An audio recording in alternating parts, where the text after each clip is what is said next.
deu mané. Mas a outra coqueluche nacional, tão daninha quanto a afronta ao direito de propriedade, que é um dos pilares do direito constitucional mundial, né? O direito constitucional nasce em torno do direito fundamental à propriedade, é a ameaça ao direito também fundamental da liberdade de expressão. O deputado João Maia, do PL, apresentou um projeto de lei para regular as plataformas digitais no Brasil, como Google, Facebook e Twitter. No texto, essas empresas de tecnologia passariam a ser reguladas pela Anatel, sendo obrigadas a pagar 2% do faturamento bruto com publicidade.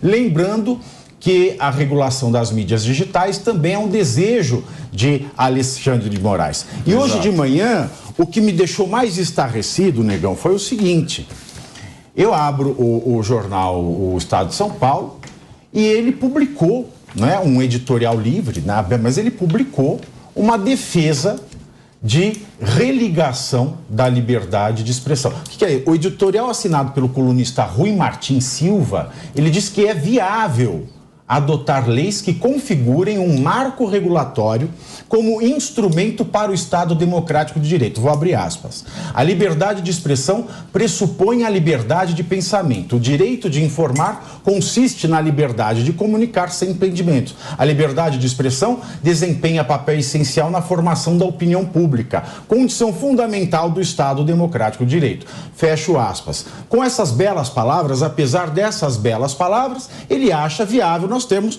um marco regulatório da liberdade de expressão. Como se nós já não tivéssemos um Código Penal que estabelece crime, você pode cometer crimes com palavras, como se a gente não tivesse um Código Civil que diz que qualquer palavra que cause um dano tem que ser indenizada. Para que um marco regulatório, Cris? Olha, são os saudosistas da lei de imprensa, né? Que de alguma forma querem ver alguma tutela legal, alguma tutela do Estado estabelecendo limites acerca da liberdade de imprensa.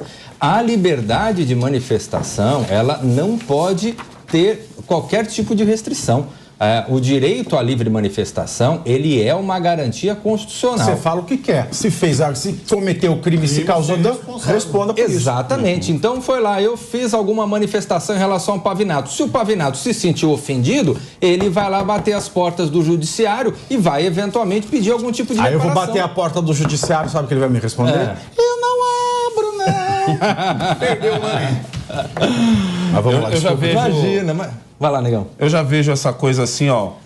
Eu todo dia com a minha esposa eu apresento um programa na internet, aonde eu pego literalmente uma matéria de jornal, minha esposa lê, a gente dá a notícia da matéria de jornal e eu faço um comentário em cima da matéria de jornal. Eu digo qual é o jornal, eu digo o nome do jornalista, entendeu? Eu digo de quando é a data daquela notícia.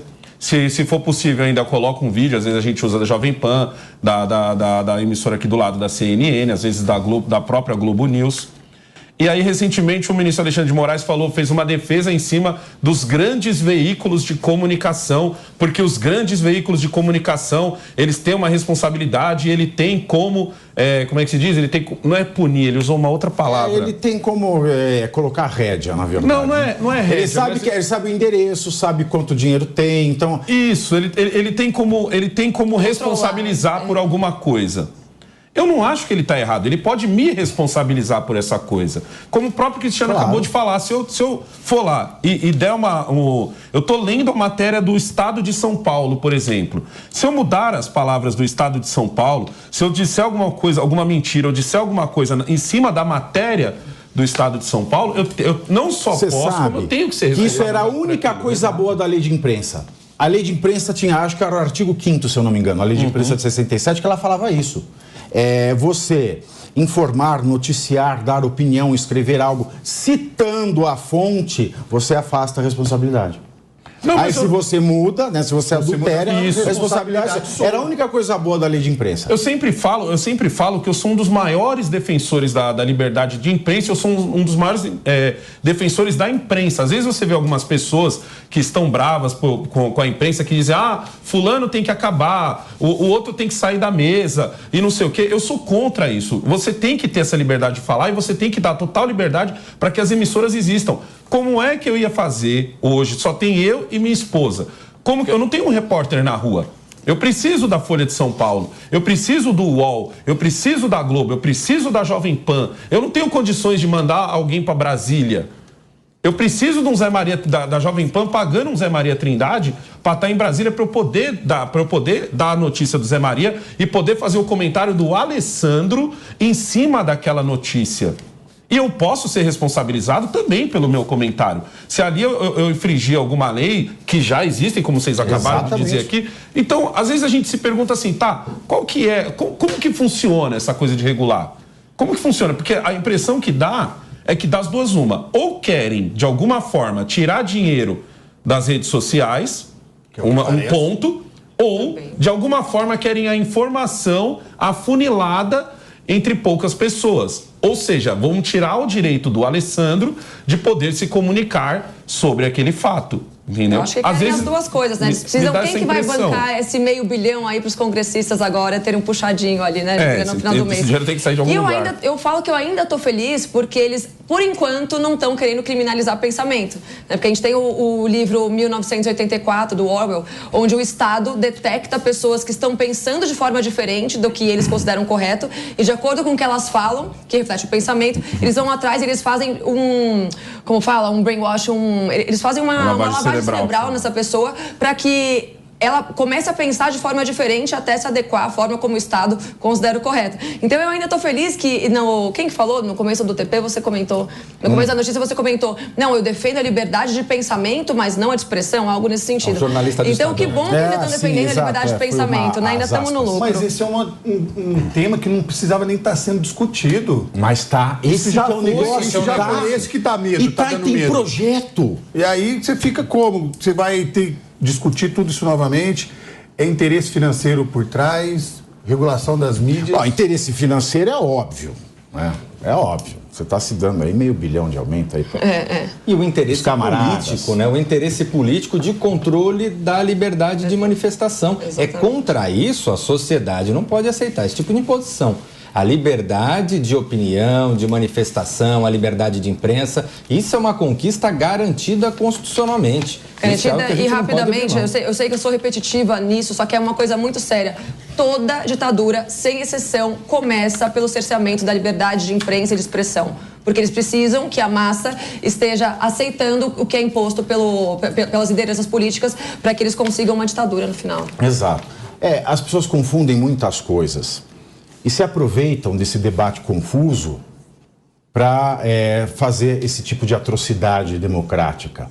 Por exemplo, quando nós estávamos num debate maduro sobre censura e liberdade de expressão no Brasil, a partir da primeira chicotada do Xerxes no Mar de Mármata, não quero nem falar mais o nome dele, né? Falou que você não pode falar tal coisa, tal coisa, tal coisa, tal coisa, 5 coisas. A gente começou um debate nacional interessante sobre liberdade de expressão e censura. Aí veio lá o Rambo brasileiro, o Roberto Jefferson, o vô do Rambo, e jogou esse debate no lixo. Porque a gente estava debatendo sério. E muita gente confunde, né? Liberdade. Eu sou livre para falar tudo, eu vou falar tudo. Sem filtro. Não, de fato, você, como um animal no reino animal, você pode fazer tudo. Você pode matar quem você quer, agredir quem você quer, invadir onde você quer, falar o que você quer. Mas quando você se torna pessoa, ou seja, é titular de direitos e obrigações, você continua sendo o animal do reino animal, que é o ser humano. Só que agora tem consequência. Só que tem consequência. Então é isso que as pessoas têm que entender. Já existem as consequências. Não precisa voltar, né? Não precisa criar mais lei. O Brasil tem um fetiche por lei. É verdade. Nossa, perfeito. É um fetichismo legal. Toda hora quer modificar. Né? Exato, é uma adaptação ao meu gosto. É um fetiche por lei muito louco, muito louco. E quando a gente tem esse fetiche por lei, o que acontece? A gente já tinha leis boas, mas que não eram aplicadas, país da impunidade, não eram aplicadas por quê? Porque tem lá o judiciário capenga. Bastava aplicar para ser um bom país. Mas daí você vê, não está aplicando. precisa de mais lei. Aí cria mais lei. Aí a lei nova conflita com a antiga. Exatamente. Vira esse puxadinho, né? Exatamente. Essa legislação de puxadinho. A lei nova conflita com a antiga e aí nenhuma das duas se aplica. Aí entra o STF.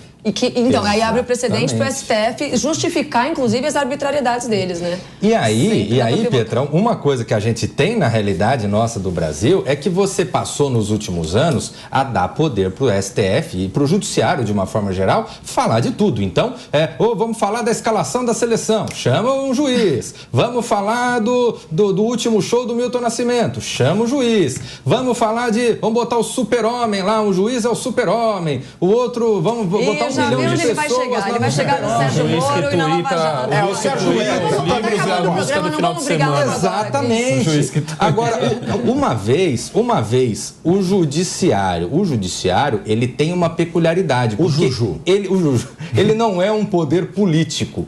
Ele é um poder que requer uma institucionalidade. Ele não deve ser. O judiciário, ele não tem uma linha direta com a população. A linha direta dele é com a legislação. No caso do Supremo, com a Constituição Federal.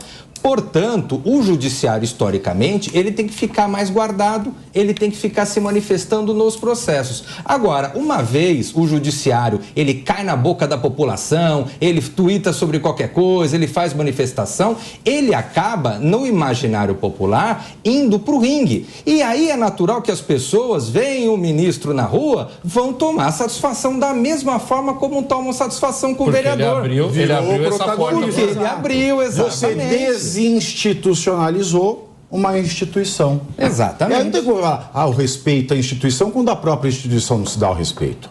Mas eu acho que a rede social, ela alimenta o ego. Você vê, você tem juiz... Nós falamos isso ontem, a vaidade. Você tem o juiz que tuita lá, uma dica de livro, uma dica de música, uma não sei o quê. Se fosse só isso e ele com comentários fechados, assim, ele não deixando ninguém comentar... Seria tranquilo, beleza, o juiz tá lá, o ministro tá lá, indicando um livro legal. Porra, um ministro indicando um livro e uma Agora, música. Negão, teve ontem uma ministra do Tribunal Superior do Trabalho que desfilou na Fashion Week.